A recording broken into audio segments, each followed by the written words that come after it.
Hi, I'm Patrick Sullivan. This is Recurring Insight, and for this episode, I'm going to be talking about Thief of Sanity.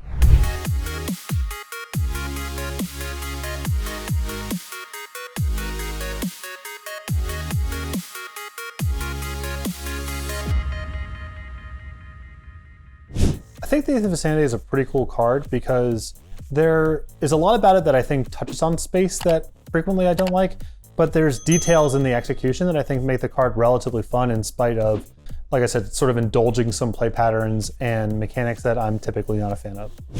I think Thief of Sanity is a novel card because there are a lot of elements of it that sort of at a top level I typically don't like, but there's some wrinkles and nuance to the execution that I think makes the design pretty compelling, where a lot of similar designs sort of fail.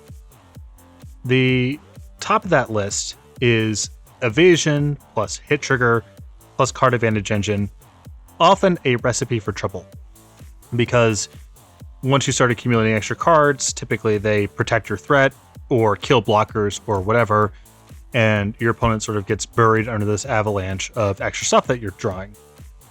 Thief of Sanity doesn't really work that way because you're drawing off the opposing deck. So if their deck is primarily made of creatures, well, now you're playing their game and just casting extra creatures. If they're playing with a lot of destructive interaction, one, great, that's a fine person to punish.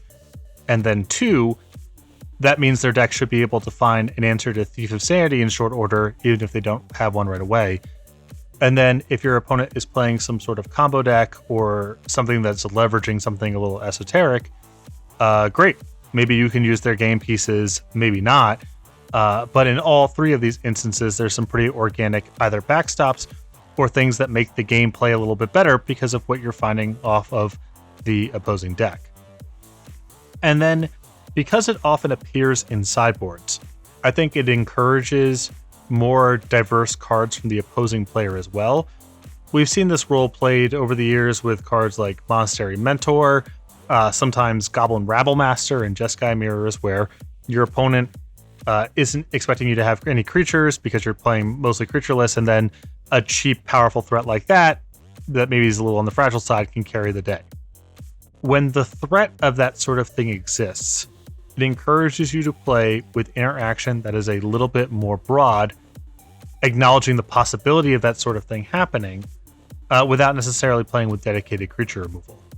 I think it's much healthier for people to be playing 3 or 4 mana interaction that's broad and versatile under the possibility that their opponent could play a creature, rather than knowing that's not a possibility altogether, and then playing the most focused, surgical, cheap interaction, which again is commonly the Magic experience.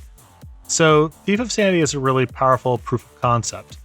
Like I said, at a top level, there's a lot here that I typically don't like, and evasive hit trigger means that interacting in combat can be challenging, and then a card advantage trigger often means there's just this avalanche of destructive interaction coming off the deck. But because it plays off the opposing deck, and because it gives some incentive, some possibility of playing creatures in decks that typically don't, Thief of Sanity, I think, is a very healthy game piece for Standard to have, in spite of the challenges sort of at the top level. Again, that was Thief of Sanity, and this is Recurring Insight. Make sure to throw a like and subscribe up there so you can get notified when new videos get uploaded to the page, and keep those requests coming. Just got through the last wave, so I'm going to be digging through the archives looking for some comments, so now's a good time if you have a request, put it up there.